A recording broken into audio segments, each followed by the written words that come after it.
Olá pessoal, boa tarde. Estamos aí para mais uma live da Entrelaçando Vidas. Aguardando a Tânia entrar para ela dividir a live comigo. Hoje nós vamos falar de funcionalidade em vários aspectos. Espero que vocês gostem.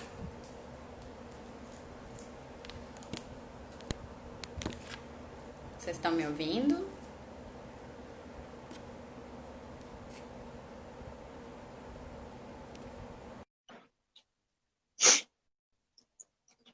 Só um minutinho, que a gente já inicia.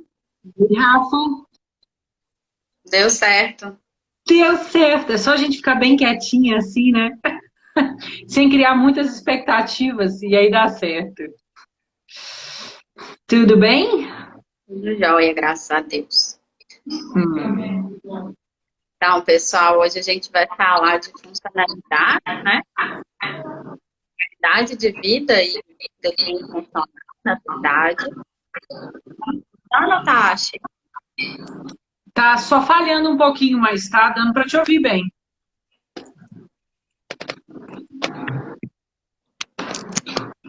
Tá dando para me ouvir bem? Tá tranquilo? e agora, tá melhor? Perfeito. Então, pessoal, eu vou me apresentar, né, pela 10ª milionésima vez. Eu sou a Rafaela Aquino, fisioterapeuta, né? Uma das cofundadoras do Instituto Entrelaçando Vidas, junto com a Tânia. A minha formação é em fisioterapia inicialmente, né? Fiz algumas formações em cuidados paliativos, estou terminando a minha pós, estou fazendo curso avançado de tanatologia e cuidados paliativos pela Fundação Elizabeth Kubler-Ross. E através da Entrelaçando Vidas, nós criamos esse canal para divulgar, né, a ideologia de cuidados e assuntos que permeiam esse cuidado. Então, não é só de cuidado paliativo, enfim, são vários assuntos. Meu nome é Tânia Mader, pela milionésima vez, como diz a Rafa.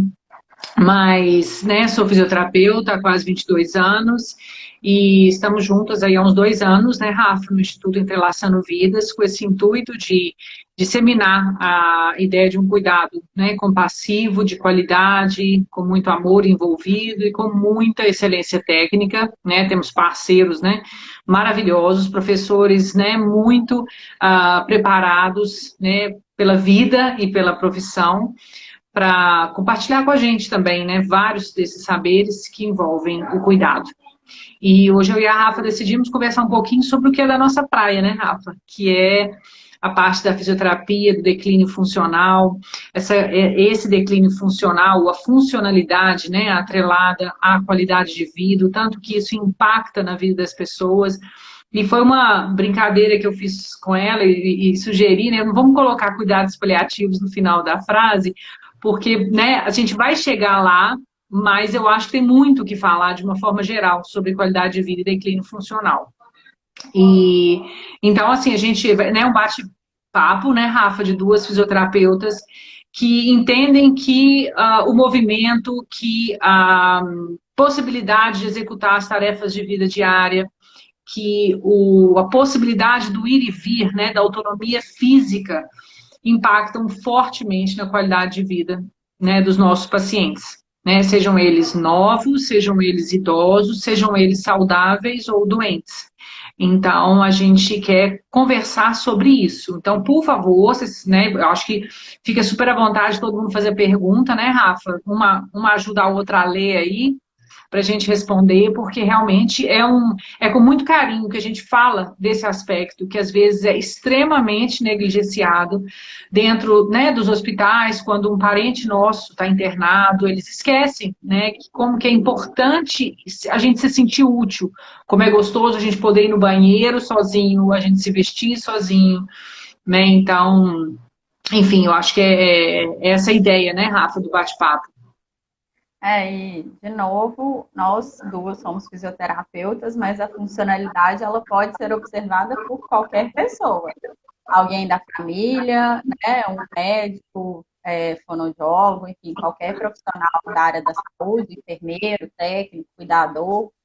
Então, é sempre observar e não antecipar algumas coisas. Então, assim, às vezes a gente deixa, talvez, o idoso, uma pessoa que fez uma cirurgia mais quietinha na cama, porque está, vamos dizer, com algum tipo de fragilidade.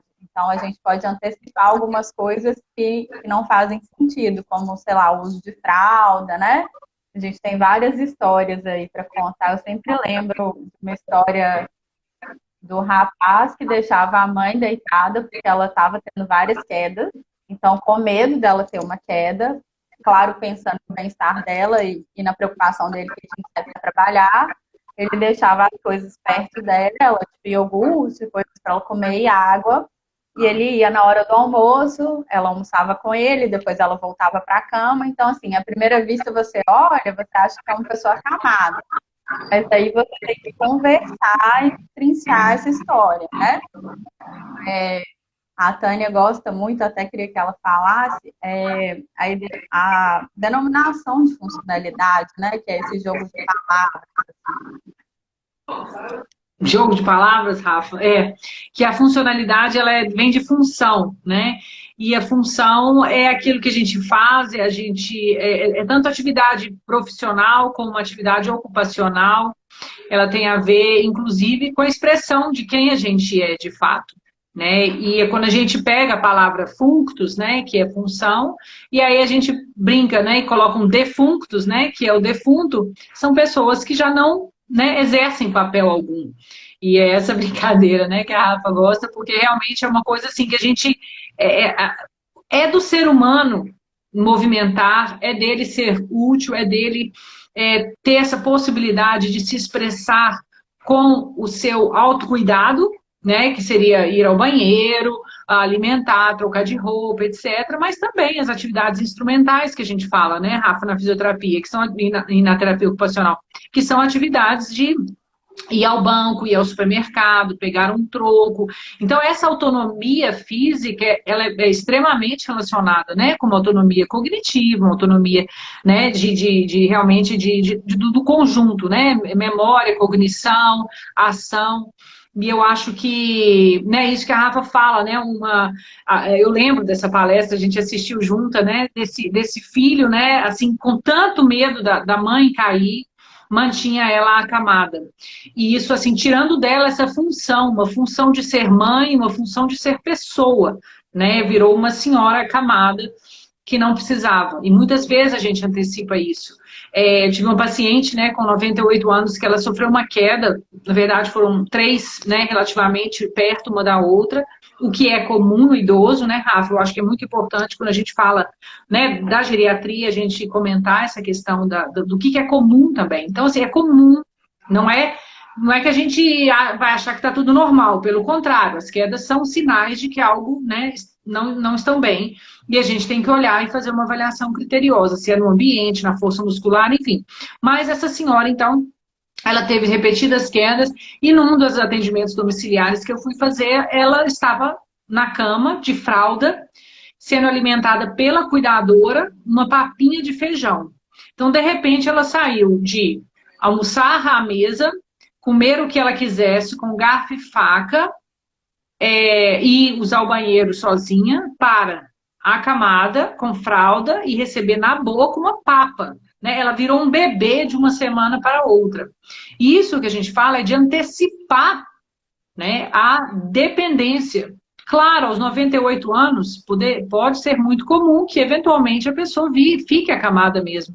Mas aquela conduta de toda a equipe, né, da cuidadora, da empregada e tal, foi assim, né, algo da gente, né, contar para os outros, né, Rafa? Por isso que a gente conta, para a gente não fazer igual, né, para a gente entender. E foi isso que eu fiz. Falei, olha, galera, vamos tirar essa fralda, vamos, né, voltar, levar ela, né, à mesa. Se está difícil a caminhada, a gente, né, vai de cadeira de rodas, enfim, ela vai ao banheiro com a cadeira de banho e ela pode usar o vaso, né? Enfim, eu acho assim muito, muito importante a gente enfatizar que a perda funcional ela pode acontecer, mas ela tem que acontecer no tempo dela, não a gente adiantar essas coisas, né, Rafa? Eu acho que o plano é esse. E de novo, assim, é claro que a gente não está dizendo que o idoso tem que cair, não, a gente vai avaliar o ambiente, orientar, por exemplo, o tapete solto, né? Colocar uma barra, talvez, no chuveiro, perto do vaso. Coisas, isso a gente pode antecipar, né, Tânia? Como uma prevenção às Sim, coisas. Mas de forma nenhuma, isso pode ser tirado dele de repente, né? Porque isso vai impactar direto na qualidade de vida. Então, sim. assim, a Tânia está falando dessa paciente de 98, a minha avó tem 97, é uma paciente de Alzheimer, e a minha família sempre, por mais que fosse difícil, né, o trato com o Alzheimer, porque ela começou a ir na padaria e esqueceu o dinheiro, e ela sempre foi muito ativa, a gente respeitou isso dela. Então foi ela que foi colocando, tipo, que não estava dando mais conta de fazer as coisas, e não a gente já, porque para a gente é muito mais fácil, né, fazer uma papinha ali que não tem uma cara agradável, a nutricionista sempre fala isso, e as fonos também. E aí você exige que aquela pessoa coma aquilo, né? E a gente não respeita. Já imaginou se alguém colocando comida na nossa boca no ritmo da pessoa, né? O tão Sim. incômodo que isso é, porque cada um tem um ritmo para comer. A Tânia Uhum. brinca muito que eu como muito mais devagar do que ela. Então, assim, imagina se eu desse comida para ela, eu ia dar muito devagar. Se ela desse para mim, ela ia dar muito rápido. Então, assim, não seriam só os idosos, né? Seriam qualquer pessoa que a gente tirasse essa coisa, né? E pensando em qualidade de vida, Tânia, a gente estava até discutindo isso ontem, que é uma coisa muito individual, né? Sim. Eu acho que assim, você falou de uma questão muito interessante, Rafa, dessa questão até de fazer o prato do outro, né? Ou de não só de fazer o prato, escolher a comida, mas também a questão de, por exemplo, um dia, se a gente está, né, passando mal, alguma coisa, você comer uma papinha é uma coisa, porque tá tudo misturado junto, uma cor só. Mas todo dia a papinha estar lá na sua frente, né? Então, assim, é algo que envolve a gente refletir sobre, né? Quando a gente fala de função, primeiramente, para quem está ouvindo a gente não está falando só de função física. Nós somos Não, fisioterapeutas, mas a gente quer dar um aspecto um pouco geral a isso, né? Essa funcionalidade do comer, a funcionalidade de autonomia de decisão também, que isso também faz parte da funcionalidade. Então, isso, a gente poder escolher o que vai comer. Então, quando a gente estiver cuidando de alguém, seja ele nosso familiar, ou seja ele nosso paciente, por favor, que atentemos para sermos agentes de saúde, para poder falar com aquela família, falar com aquele grupo de pessoas que está atendendo, com aquela equipe. Gente, ele que está escolhendo a comida dele, ele que está escolhendo a roupa dele, né? Ele que está escolhendo o horário do banho. Ah, não, o horário do banho não tem como ele escolher. Não, então tudo bem. Então, pelo menos conversa, comunica. Porque isso, gente, é tão importante. Olha só, a gente hoje está vivenciando algo, né, Rafa, que é um declínio funcional, né? Estamos hoje, né, restritas nas nossas funções de fisioterapeutas, de professoras, de filha, de um monte de funções nossas estão restritas, estão tolhidas. Então, se a gente de repente pensar nisso, como que isso está impactando a nossa qualidade de vida, eu acho que é uma analogia muito interessante para a gente perceber que não é bom.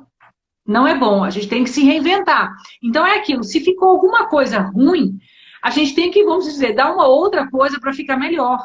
Então, no caso, muitas vezes a gente aprende, né, com o declínio funcional, aprende a dar valor a outras coisas, mas a gente tem que ter sempre em mente que aquele que a gente está cuidando, ele merece ser valorizada nos seus valores, valorizado no valor, mas enfim, valorizada nos seus desejos, nos seus hábitos de vida, porque isso é fundamental.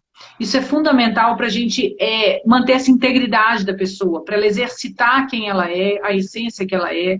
E eu acho que isso a gente percebe hoje, né, com esse declínio das nossas funções, de uma forma muito clara e não estamos doentes.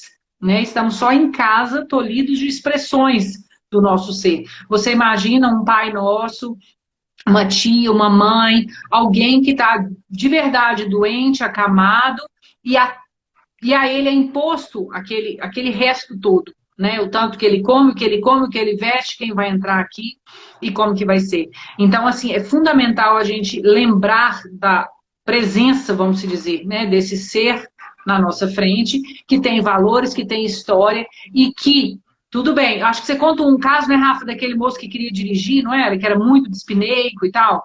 Conta esse caso. Que luta, É, né?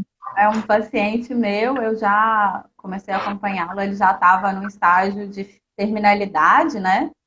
E muito emagrecido, mas ele sempre foi magro, então, assim. Aí ele virou para mim um dia e falou assim: eu queria tanto dirigir. Então, aí eu percebi que ele não tinha noção do estado que ele estava. Aí eu fui conversando com ele, né? Passava muito tempo conversando com ele. E eu falei com ele: então vamos por partes. Aí ele falou assim: falei, foi de ontem para hoje que você está na cama? Ele falou: não, tem um tempo. Eu falei: quanto tempo? Aí ele falou: cerca de um ano. Eu tenho andado muito cansado e comecei a usar oxigênio. Falei: então, já tem um tempo que as coisas estão evoluindo. Então, assim, é trazer a pessoa para a realidade, mas não de forma impactante, né, Tânia? E aí eu Uhum. conversei com ele que não havia possibilidade naquele momento da gente fazer ele andar de carro, porque era um esforço muito grande. E aí ele virou para mim e falou assim: você já usou fralda? Eu falei: não. Ele falou: pois é muito ruim. Eu falei assim: eu imagino como seja, apesar da nossa biografia, nossa história ser muito diferente, eu imagino que não deve ser legal.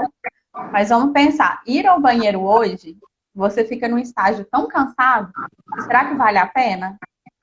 Né? Da Uhum. esposa dele passar apertos e tal. Então é tudo uma conversa sobre as coisas.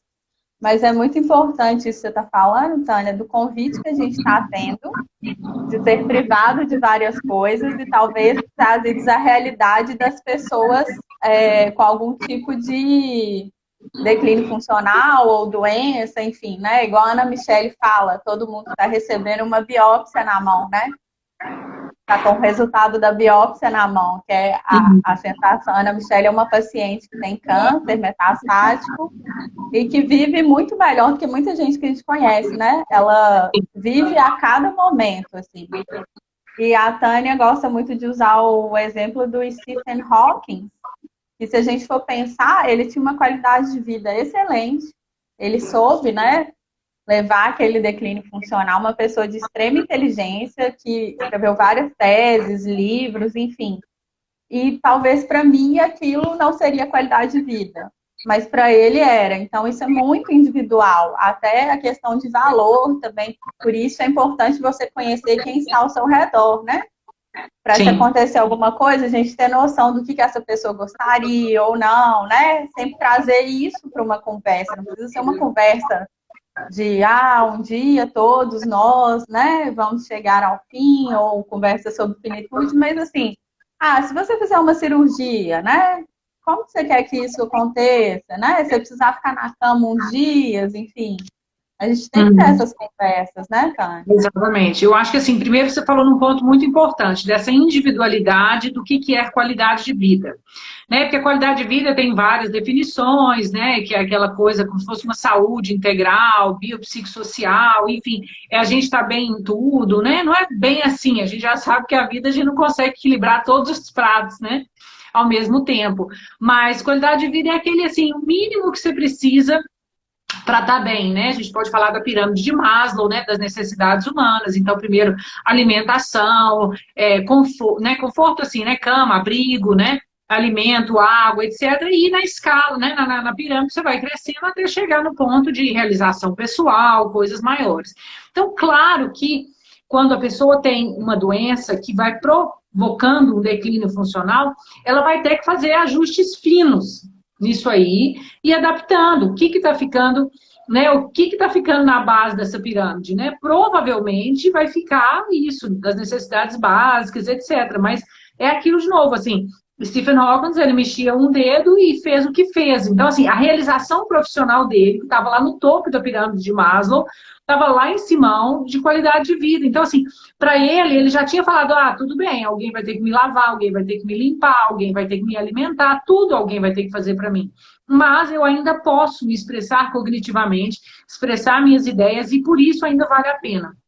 Né? Então, assim, a gente tem que entender que o declínio funcional para um e para outro vai ser diferente nesse manejo, né, da qualidade de vida dessa pessoa.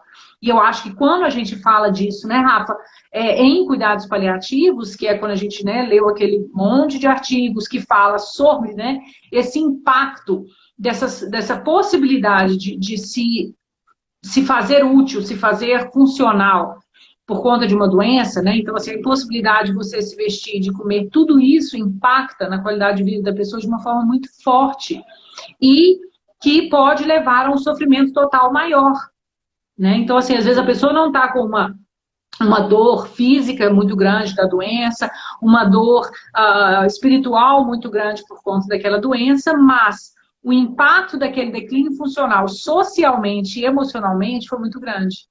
Então, a gente tem que se atentar para essa participação social da pessoa. Às vezes ela quer ainda dar conta de ir à mesa, almoçar com a família, né? Acho que eu lembro que você comentou uma vez um caso desse, né, de um paciente. Então, assim, o que é melhor? Você ir tomar banho ou ir almoçar com a família? Claro que é almoçar com a família. Ou para outro pode ser, não, eu prefiro tomar banho sozinho.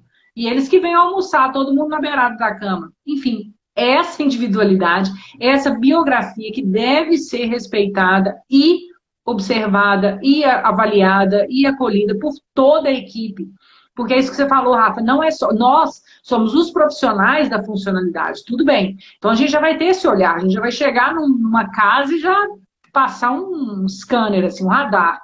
Mas o fono que vai atender, né? E junto com o TO, isso. Mas um fono que vai lá fazer um atendimento para ajudar na comunicação ou na deglutição, o nutricionista que passou, o médico, eles têm que ter esse mesmo olhar de campo para entender, eu acho que precisa de vir um físio aqui. Eu acho que, né, ele está muito na cama e não precisa. Porque às vezes a gente pode aplicar lá um PPS, né, Rafa? O paciente está 50% né, o PPS 50%, isso quer dizer, a maior parte do tempo, né, metade do tempo dele deitado numa cama, sentado, acamado. Mas por quê? Porque ninguém tirou ele da cama, porque ninguém incentivou ele a tomar o café na mesa junto com todo mundo na sala. Tem questões que são circunstanciais, né? E assim, igual de novo, voltando ao exemplo daquele rapaz que tinha que deixar a mãe na cama porque não tinha outra opção, né? Então, assim, se o cuidador, sei lá, igual com a minha avó, não conseguiria tirar ela sozinha do leito, então espera o horário da fisioterapia, vamos fazer em outro lugar, né? Pede ajuda também, vamos conversando sobre isso. Ninguém precisa fazer tudo sozinho, né? Uhum. E, de novo, pensando nessa questão da qualidade de vida muito única, né? O que é função para mim, o que é para você, a gente pensar em economizar energia. Então, um paciente de FOC, que tem uma dispneia, né, que é a falta de ar, ele não precisa fazer tudo no período da manhã. Eu posso dividir as tarefas, né? Então, a gente pode conversar sobre isso. Então, ele pode descansar primeiro antes de ir para o banho. Eu posso deixar as coisas mais, né, no nível da cintura dele para ficar mais fácil o alcance, né? Inclusive, paciente também idoso, enfim. E isso muito vai do nosso olhar atento para essa pessoa. Independente se somos profissionais da área da saúde, que o nosso olhar já é mais... A gente já repara todo mundo. Mas, assim, o olhar atento para essa pessoa, né? Que é uma pessoa única. E a Tânia até deu uma aula com a Gabriela Raposo, que é terapeuta funcional, sobre colocar um óculos, né? Para enxergar a funcionalidade. E ela conta um caso muito engraçado que ela estava atendendo uma paciente, andou com a paciente no corredor e o médico perguntou, olhou para ela assustado, mas essa paciente anda? Quer dizer, a gente foi lá e fez só o nosso trabalho e não soube o total da pessoa, né? Quando a Tânia fala em sofrimento total, quando a gente fala dor total, sofrimento total, é aquele sofrimento que não é só físico, igual ela falou, é um sofrimento psíquico, que, por exemplo, hoje a gente está em sofrimento total. Por quê? Porque está todo mundo em casa, então é um sofrimento psíquico. É um sofrimento social? Porque eu perco meu papel nessa sociedade, né? Dessa forma, eu tive que me reinventar. Eu perco meu papel, eu começo a perguntar, nossa, por que Deus está deixando fazer isso? Ou o meu sagrado, enfim, independente da sua espiritualidade ou religiosidade, enfim. E posso estar sentindo uma dor física, porque eu não estou fazendo meu pilates 2 vezes na semana, igual eu fazia, então eu estou ficando mais enferrujada, vamos dizer. Então, é esse sofrimento num todo, né? Então, não adianta só eu tratar uma parte desse sofrimento, eu tenho que tratar o todo. Então, é isso que a gente quer falar, assim, esse olhar com óculos para o todo. Uhum. E nesse curso foi muito interessante, ele aconteceu no Congresso, né, Mineiro de Cuidados Paliativos, na Associação Médica, né, pela Sotamig, e eu e a Gabriela, a gente, né, montou esse curso com essa intenção, né, Rafa, a Gabriela é terapeuta ocupacional, então a gente fez essa casadinha de falar com os outros profissionais, e tinha mais de 30 alunos lá de todas as profissões do cuidado, né, psicólogo, enfermeiro, médico, físio, claro, enfim, enfermeiro, médico, físio, TO e psicólogo, né, se não me engano. Então, assim... Tinha fono também. Fono também. Né, porque eu acho que essa ideia, né, que a Rafa falou assim, às vezes a gente vai lá, faz a nossa parte, né, quer dizer, não é nós, né, nós vamos fazer a nossa de físio, mas o fono vai lá, o médico vai lá, só pergunta como é que tá, né, intestino, urina, como é, deu febre, não teve, tá sentindo bem, beleza, vai embora, prescreve o que tem que prescrever e vai embora. Não está errado, isso é do médico. Né? Mas se ele pode incluir nas perguntas dele, o senhor está andando até o banheiro, o senhor está indo sozinho, o senhor está de fralda, enfim, isso ajuda a gente a perceber se aquele paciente ele está acamado por uma questão de contexto ou uma questão física, fisiológica mesmo, né? Eu não esqueço, às vezes todas, né? Assim, às vezes agora tá ficando chato esse de vezes todas, mas quando os meus pais internaram, às vezes que eu precisei, né, fazer essa intervenção na enfermaria, porque agora em janeiro, né, ele foi internado e no primeiro dia a enfermeira já veio com um pacote de fraldas geriátricas pro meu pai. Aí ela falou, isso aqui é pro senhor. Ele falou assim, mas eu não uso. Ela, não, mas o senhor deve usar, porque aí evita de ir ao banheiro. Tipo, hello, como evita de ir ao banheiro, né? Porque todo mundo sabe. Eu não imagino eu de fralda hoje, né? Não consigo. Um dia eu acho que eu até vou fazer um exercício desse, comprar uma ou usar uma da minha mãe lá, enfim, e experimentar, porque assim deve ser muito ruim você deitado numa cama, né? Então eu acho, gente, que a mensagem que a gente gosta de passar enquanto profissionais da funcionalidade é a gente assim não antecipa essas perdas, porque se eu tivesse, né? Ou se eu não tivesse lá, ou se meu pai fosse um pouco mais pacato e falar, tá bom, eu visto a fralda. Meu pai teria ficado 3 dias internado com uma bactéria, 5 dias, né? Internado com bacteremia, com uma fralda, poderia sair de lá com feridas, com questões de pele e poderia sair sem conseguir andar. Porque um idoso de 77 anos que fica acamado 5 dias, eu imagino que ele deve perder muita massa muscular. Então, se a gente não tem esse olhar antecipado, se quando o paciente interna, a gente já não pergunta, o médico não chega e fala, ele entrou no hospital, né, assim, ele deambula, ele vai ao banheiro sozinho, ele é independente, então vamos devolver ele para casa desse mesmo jeito. É isso que a gente tem que ter em mente. Lógico que no paciente em cuidados paliativos, que é, né, o que eu e a Rafa também fazemos, a gente não pode garantir que ele volte com a mesma funcionalidade para casa, porque vão ter N fatores que podem contribuir, né, ou desfavorecer a evolução dele funcional.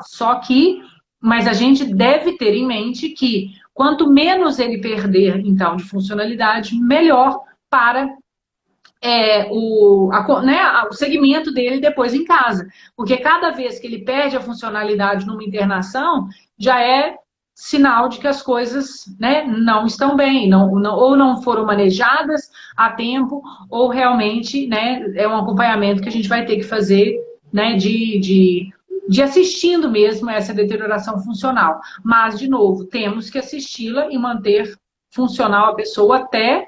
Tipo assim, qual que é a última coisa que você quer deixar para os outros fazerem para você? Então é limpar o seu bumbum. Então tá bom. Então a gente vai, né, pelejar para você poder usar o banheiro sozinho até o fim. Então é isso, é uma conversa muito franca com o paciente e com a equipe. A equipe precisa saber que isso é importante. Né, Rafa? E a Andréia está perguntando, e a postura dos assistentes sociais, né, dentro desse quadro? A assistência social é de extrema importância, porque ela faz o vínculo da família com a equipe, né? Ela ajuda a gente nesse processo. Então, por exemplo, tanto na unidade, por exemplo, de saúde básica, onde as assistentes sociais fazem, né, aquelas visitas e chegam com as demandas, né, que o paciente precisa, então elas precisam ter um olhar de, Rafaela, esse paciente está precisando de uma olhada da fisioterapia, porque ele está ficando muito quieto toda vez que eu vou lá fazer a visita. Então, ela, né, a assistente social traz isso para a gente. E, em contrapartida, quando o paciente sai do hospital, ela ajuda nessa questão de medicação, de fralda. Então, talvez se a gente continuar indicando várias coisas, às vezes aquela família não vai poder oferecer isso tudo, né? Porque hoje a gente tem muitos recursos, né? E a assistência social vem justamente para fazer esse vínculo e, vamos dizer, conduzir o final dessa conversa, né? Porque a gente faz uma série de orientações aqui e a assistência social vai trazer isso para a realidade, né? Do paciente, enfim, para que todo mundo tenha um alinhamento de conduta e que seja possível fazer, né, por aquele paciente, né, que às vezes mora sozinho, então é difícil alguma coisa para ele, ou aquele paciente que já tem uma família mais presente. Então, isso tudo quem vai trazer muito é o papel do assistente social, que precisa estar com óculos desse tamanho. Ele precisa olhar tudo. Enxergando esse contexto domiciliar, né? A pessoa vai conseguir chegar em casa e ela vai ter como, né, circular com a cadeira de rodas ou não, quais adaptações deverão ser feitas. Enfim, tem muita coisa envolvida, né, Rafa, nesse cuidado, né, do assistente social. Então, assim, como a gente está falando, vamos dizer assim, o trabalho de reabilitar funcionalmente, no caso fisicamente, é do fisioterapeuta, é nosso, né, Rafa? Mas o olhar é no campo de atuação, é de todo mundo, inclusive do familiar. Né? Você entrou no hospital com seu pai internado, você vai falar, por que ele está na cama o dia inteiro? Né? Então, assim, é a mesma coisa, eu também fiz essas mesmas intervenções, né? Tira a mãe da cama, tira o pai da cama, gente, porque se a gente fica, nós, né, 30 e poucos, 40 e poucos, se a gente fica na cama uma semana, a gente perde massa muscular, a gente vai ficar mais fraco, né? A gente já percebeu isso acontecendo aqui, né, ficando em casa esses 90 dias. Mesmo, né, fazendo um pilates domiciliar, mesmo, a gente está diferente, nosso corpo é diferente, o tônus, nossa capacidade até respiratória, porque antes a gente fazia, subia, descia, né? Hoje tem que evitar um monte de circulação, então a gente já sente isso. Você imagina, né, os idosos principalmente, e aí eu alerto muito as pessoas, aos familiares e aos profissionais que cuidam do paciente geriátrico, né, por favor, né, não deixe que essa dependência venha antes da hora, que essa falta de compromisso de ir lá, levantar o paciente, dá trabalho, gente, dá muito trabalho, né, dá trabalho levar o banheiro, dá trabalho andar no corredor, dá trabalho ficar convencendo, não, vou andar só até ali, leva a cadeira nas costas enquanto o paciente está com o seu outro braço, tudo isso dá trabalho, mas vai dar muito mais trabalho depois ele totalmente acamado, usando fraldas na cadeira de rodas, né? Então, assim, eu tenho esse enfoque muito, com esse olhar de ser muito precoce, né? Talvez uma das nossas formações, inclusive, né, Rafa, por coincidência, é o Pilates, e Joseph Pilates já trabalhava de uma forma precoce, né, de uma forma preventiva com bailarinos, enfim, ou para reabilitar, precocemente ele já colocava todo mundo em movimento. E a gente sabe que é assim que deve ser, no paciente oncológico, em vários outros. Então, assim, essa importância da gente ver que se a gente, né, por exemplo, eu tive uma paciente de 89 anos, fraturou o fêmur, estava internada no Biocor. Ela fez a cirurgia numa quarta-feira, eu fui lá quinta-feira. Estava liberada a deambulação e tudo. Cheguei lá, eu falei assim, vamos passear, vamos. Ela falou assim, eu quero ir no banheiro. Ou eu tô de fralda, alguma coisa assim. Eu falei, não, vamos ao banheiro. Ela, mas eu operei ontem. Eu falei, não, mas o médico falou que você pode descarregar peso. Bora lá. Mais a bichinha, né? Com remedinho e tal, para dor, mas assim, a gente foi até o banheiro, eu fui com ela de andador. Então, assim, ela não passou 24 horas sem movimentar. Né? Então, assim, essa importância, né, Rafa, da gente de ser precoce, claro, com autorização, não criando grandes expectativas, mas a gente sabendo que a gente pode, a gente tem que mexer precocemente, porque isso vai dar, inclusive, um up emocional. Né? A pessoa, eu fui no banheiro sozinha, nossa, eu estou andando até o final do corredor, né? E isso é muito legal, porque, né, principalmente uma idosa, eu fico imaginando, né, as senhoras que sempre trabalharam tanto, fizeram tanto pela família e de repente elas ficam acamadas, né? E aí tem que a filha tem que vir limpar. Eu acho que isso realmente é o que a gente puder adiar, né? Disso eu acho o melhor de tudo, né? Mas eu lembro muito da Carla Carvalho falando do fim de vida do pai dela, né? Onde ela não foi filha, ela foi advogada, né? Nessas questões de saúde e tal, na questão de orientação da mãe, da irmã dela. E ela tem que ser a filha, né? Ele era o pai dela e ela era a filha. Esses papéis não podem se inverter, né? É claro que vai chegar um momento em que você vai cuidar mais dos seus pais, enfim, mas eles ainda têm que ter o papel mantido, né? O respeito, E né, a o gente tá papel deles. falando isso, mas até levando para pediatria isso, eu já atendi vários pacientes pediátricos em que eu lembro um que chegou no meu consultório andando na pontinha dos pés, assim. Aí eu avaliei, não tinha nada neurológico e tal. E aí eu fui conversando com os pais e os pais não deixavam ele brincar, não deixavam ele explorar o ambiente. Então ele não conseguia pôr o pé no chão pela aquela sensação que dava no Ah, pé. tá. Uhum. E aí Hiperestesia, né? aí o tratamento foi, né? Aquelas brincadeiras e tal. Então, deixe as pessoas descobrirem as outras coisas, né? É claro que é difícil, né? A mãe está trabalhando de home office, o menino está tentando comer, mas deixa o menino comer, deixa o menino fazer a bagunça que for, deixa descobrir os ambientes, porque isso tudo vai para o desenvolvimento dele futuro, quando ele virar adulto e quando ele virar idoso, né? Então, isso tudo conta na linha, né?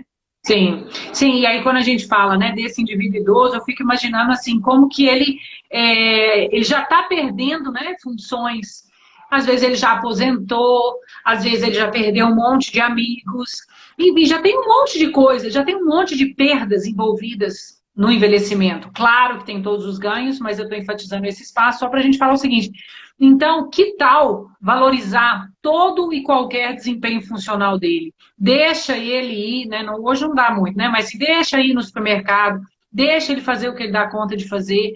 Porque se você já tolhe, né? Já fala, não, fica na cama. Não, eu trago sua comida. Não, não vai no supermercado, eu trago aqui. Fala, tipo, né? O que eu estou fazendo aqui já? Porque eu já não posso fazer nada, não posso cuidar de mim mesmo.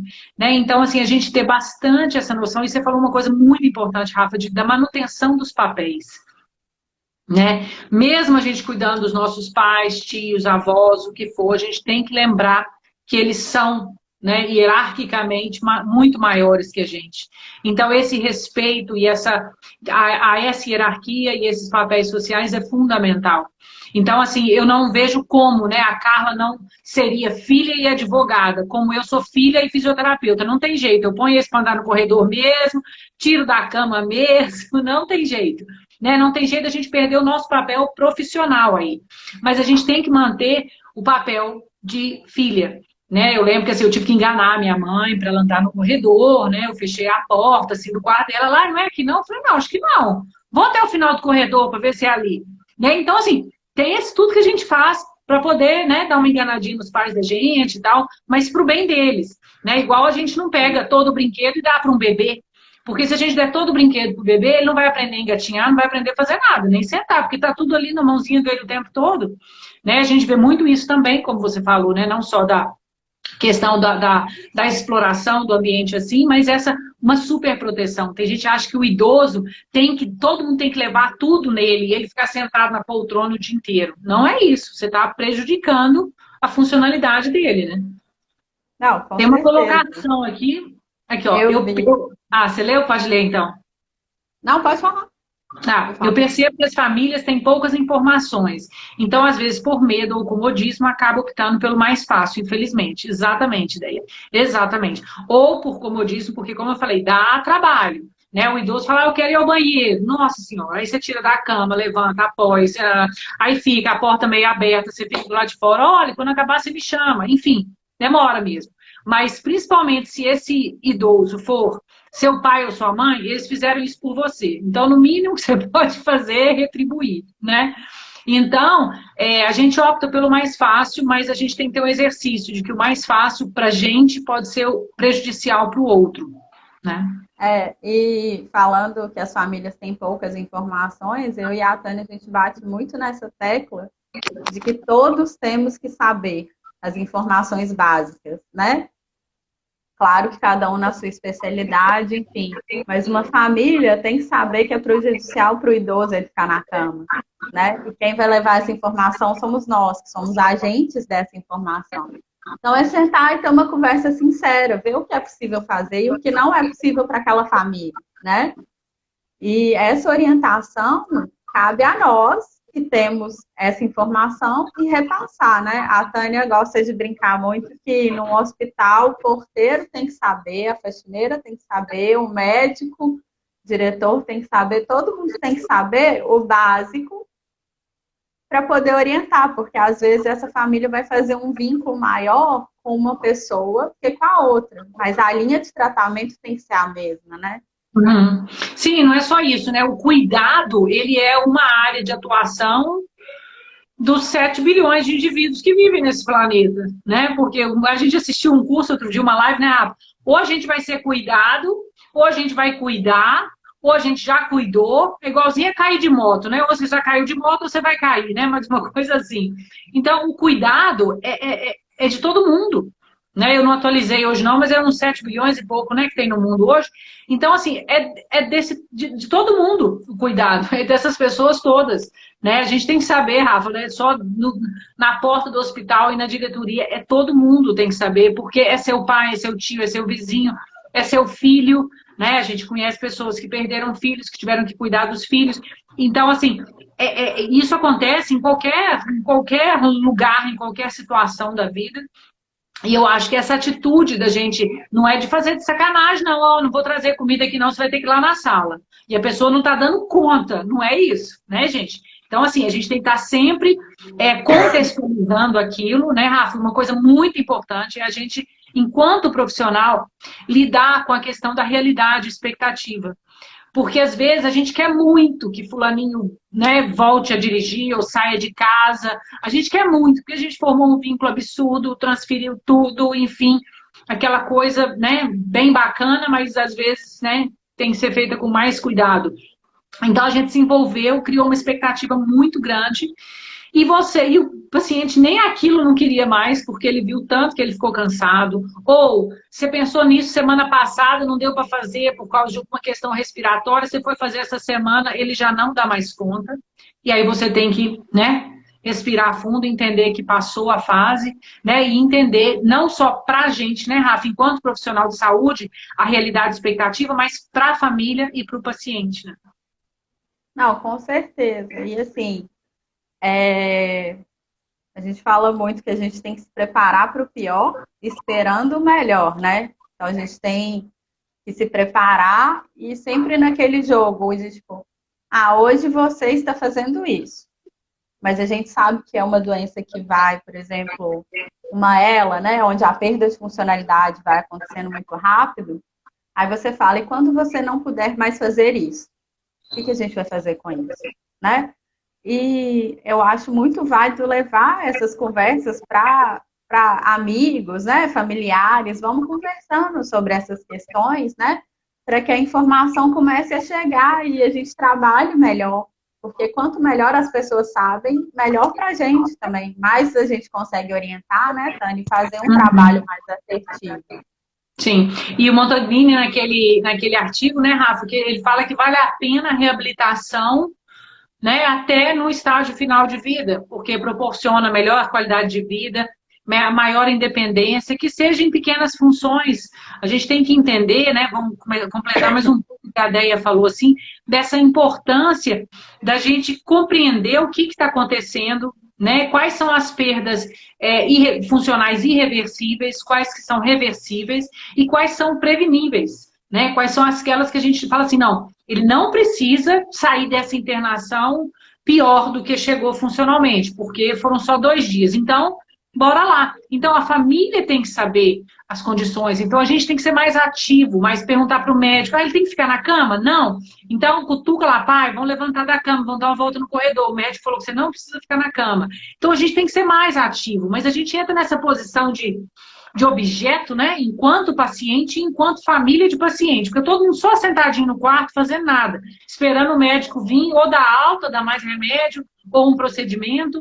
Então, a gente tem que se empoderar um pouquinho do que é aquilo, o que está acontecendo.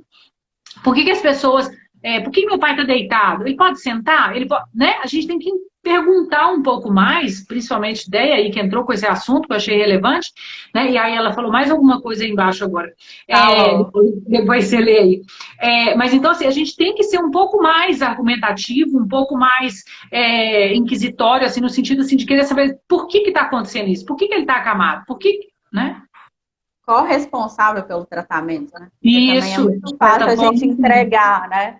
O que a Deia está falando, um abraço para você, Deia, eu e a Tânia. Ela perdeu a mãe dela em março. E que Ai, ela sinto cuidou da muito, mãe Deia. dela em casa e que as pessoas perguntavam por que não deixava ir para o hospital, assim. Essa é uma questão muito, de novo, a gente tem que conhecer a biografia das pessoas, né? Então, assim, se você achou que fazia sentido você cuidar da sua mãe em casa, a Tânia sempre fala isso. Eu nunca escutei ninguém que falou que arrependeu de cuidar da mãe até o último minuto. E eu acho que eu nunca vou escutar, né? Até repito falar isso. E também, de novo, se a pessoa não tem condição de ser mantida em casa, não tem problema ela ir para o hospital, né? Não, não existe um certo e errado. De novo, saber lidar com isso. E ela fala que com certeza fez diferença na relação dela. Igual o meu tio, que teve uma queda, né? Teve um TCE, que é um traumatismo grave, ficou acamado 1 ano. E ele tinha uma relação muito difícil com a minha tia, e eles se reconciliaram. Ele já não falava mais, porque ele usava a traqueostomia, mas o olhar dele falava muito. E eu sei que eles se reconciliaram, né? Essa relação deles foi reconstruída e depois ele foi descansar. Então, assim, Elizabeth Kubler-Ross e Cicely Saunders falam muito isso, que a gente tem que respeitar esse processo do adoecimento, né? Então, talvez uma relação seja retomada nesse momento, né, Tânia? Eles estão Laços providos de são... muita oportunidade de crescimento, né? Com certeza, com certeza. E É, o, realmente não se o pode Roberto é deixar de alimentar a máquina humana. O corpo necessita sair da inércia, com certeza. Mas, de sim. novo, sempre respeitando o limite, né, do paciente. Porque às vezes a gente chega, hoje eu vou pôr fulano para andar, vou fazer, vou acontecer, aí você chega e ele não está num bom dia. E aí você tem que respeitar isso, né? Eu lembro que algumas pessoas já perguntaram pra gente isso em aula. E aí, mas aí eu vou só orientar e fazer alguma coisa, o que a família vai pensar? De novo, é você explicar, olha, hoje essa pessoa não está bem, nós vamos fazer uma massagem, ou vou pôr uma bolsa quente, eu vou deixá-la descansar. Hoje não é um dia para fazer exercício.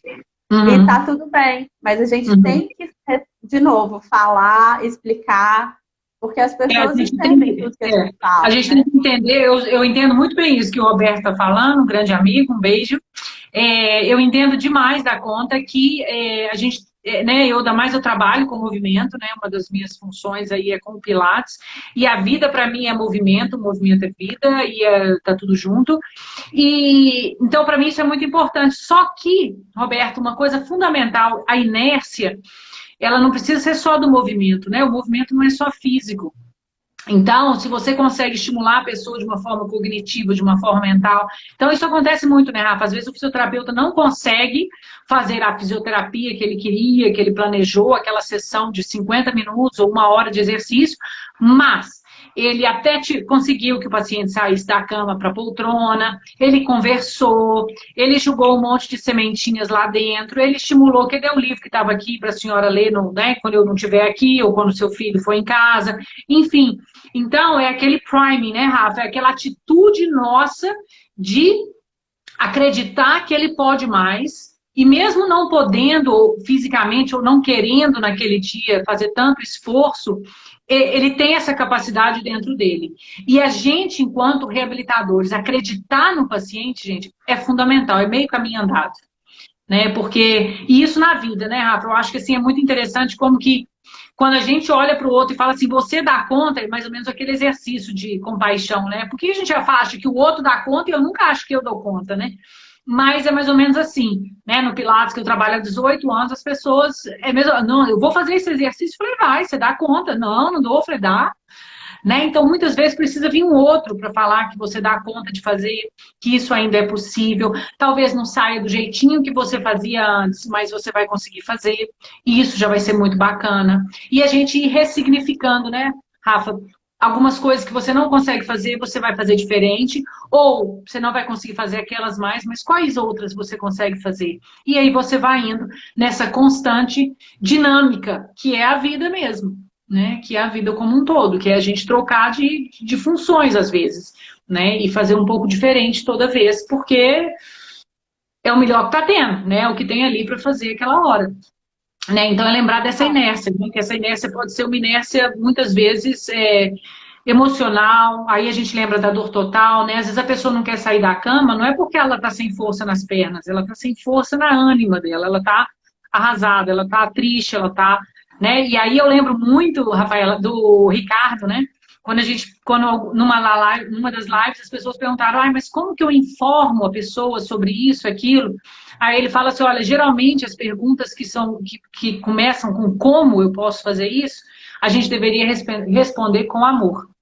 Então, que a gente possa, com amor, cuidar das pessoas que estão do nosso lado, cuidar dos nossos familiares, cuidar de uma amiga que está cuidando da mãe, né? E ter esse respeito e tudo com amor, né? Com gentileza e com entendimento. E trazendo para você essa ideia, né? Às vezes você cuidou da sua mãe sem muita informação ou tipo, né? Aprendendo as coisas no momento. E eu e a Rafaela, com o Entrelaçando Vidas, com o Instituto, a gente tem um intuito justamente de preparar cidadãos, né? Não necessariamente profissionais de saúde, mas todos os cidadãos, para poderem ser melhores cuidadores, para poderem entender melhor dos processos do paciente que está enfrentando, da família, do amigo, né? Então, assim, a nossa ideia é a gente lembrar, né, Rafa, da importância do sagrado, das questões bioéticas, da questão da autonomia, da espiritualidade, da questão da funcionalidade. A gente vai dar até um curso no dia 4 de julho que a gente vai falar sobre esse aspecto, né, dentro dos cuidados paliativos, a funcionalidade. Né? No dia 11 a gente vai falar sobre a pediatria nos cuidados paliativos. Então, a gente tem uma intenção não só de educar os profissionais de saúde com relação a essas coisas todas, sobre o viver e o morrer, mas todas as pessoas interessadas em serem melhores no campo, né, do cuidado. E é sempre, essa é uma atitude de mindfulness, né, manter a mente curiosa, né, sempre manter a mente curiosa, sempre buscar informação para cuidar de melhor forma, sempre tentar entender o que é qualidade de vida para o outro, o que é para você, e se é diferente, tudo bem, como que está a sua espiritualidade, se cuidar também, se você está cuidando de alguém, né, para que esse cuidado seja... Ela já se inscreveu, verdade. E tem 2 palestras também, né, Tânia, onde a gente fala sobre... Sim. A introdução, né, dos cuidados paliativos, quem tiver interesse, e a palestra com o doutor Eduardo Tavares, né, onde ele vai falar da morte na infância, que vai ser imperdível. Sim. E a gente sempre tenta ter esse bate-papo com várias pessoas, né, para trazer várias visões e sempre agregar, entrelaçar vidas, como é o que a gente se propõe a fazer. Sim. E nessa aula magna, que é dia 1º de julho, né, vocês, né, sigam a gente aí para poder ver o horário, essas coisas. A ideia da aula é justamente a gente poder bater um papo com os profissionais envolvidos e a gente desmistificando assuntos. Porque muitas pessoas entendem que os cuidados paliativos são só para pacientes em fim de vida, e não é isso, né? É para qualquer paciente, adulto ou criança, jovem, idoso, que está passando por um processo de adoecimento grave. Então, assim, é o melhor cuidado que você pode ter quando isso acontece. Então, não é bicho de 7 cabeças, é uma equipe que envolve o cuidado. Então, é sempre físio, fono, TO, psicólogo, assistente espiritual, assistente social. Então, assim, toda a equipe, há um cuidado muito importante dentro dos cuidados paliativos com a família também. Porque num processo, né, Rafael, como você está falando, né, de um adoecimento por demência, às vezes o paciente não tem tanto sofrimento, mas a família tem muito. né? Então, assim, eu acho que... então, assim, na palestra do dia primeiro, a gente vai falar sobre essas coisas, sobre o cuidado paliativo geral, e a palestra, né, que aí ela é 100% gratuita e online, e a do dia 4 de julho, ela vai acontecer, né, como a Rafaela falou, com o doutor Eduardo Tavares, e ele vai falar sobre Dia 10. diversos aspectos. Oi? É Dia dia 10. 10, desculpa, dia 4 é o curso, é verdade. E dia 10 é a palestra, que vai falar, então, sobre essa questão, assim, da morte na infância. Às vezes, o filho sobrevivente, né, que às vezes ele se sente muito sobrecarregado por ser o sobrevivente. A questão da criança, ela morrendo, ou a criança que perde os pais. Então, assim, são assuntos, gente, que é de todo mundo, como eu estou falando, né? Então, assim, não precisa a gente ser profissional de saúde, não precisa a gente estar engajado dentro dos cuidados paliativos para a gente discutir questões que são do nosso viver. Então, essa é a proposta do Instituto Entrelaçando Vidas, essa é a proposta, né, Rafa, da nossa parceria, que siga anos e anos aí, que a gente possa realmente, né, ir somando, agregando mesmo pessoas que pensam da mesma forma, que quanto melhor cuidar, quanto mais compaixão e amor tiver envolvido no cuidado, melhor para todo mundo, para quem está sendo cuidado e para quem cuida. E eu vou deixar uma pergunta no ar. Se a filosofia dos cuidados paliativos é tratar a pessoa, a família e a equipe, né, como um cuidado como um todo, o tratamento baseado na pessoa e nos valores, será que o cuidado paliativo não é uma abordagem de cuidado para tudo? Tadã! Isso aí, 3 gente. pontinhos. Agora vocês respondem aí nos directs da vida, a Rafa vê, tá? Porque ela que sabe onde fica todas essas linhas do Instagram.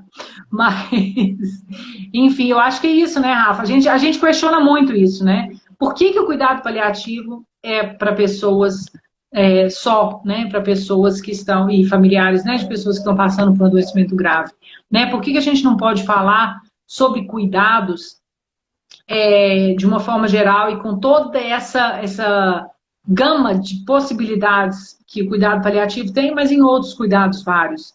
Né? Quantas vezes a gente, por exemplo, né, a gente vai ter filho no hospital, é uma cesárea, ou você está esperando uma coisa, está esperando o normal e vai ser uma cesárea. Ali você já viveu um luto.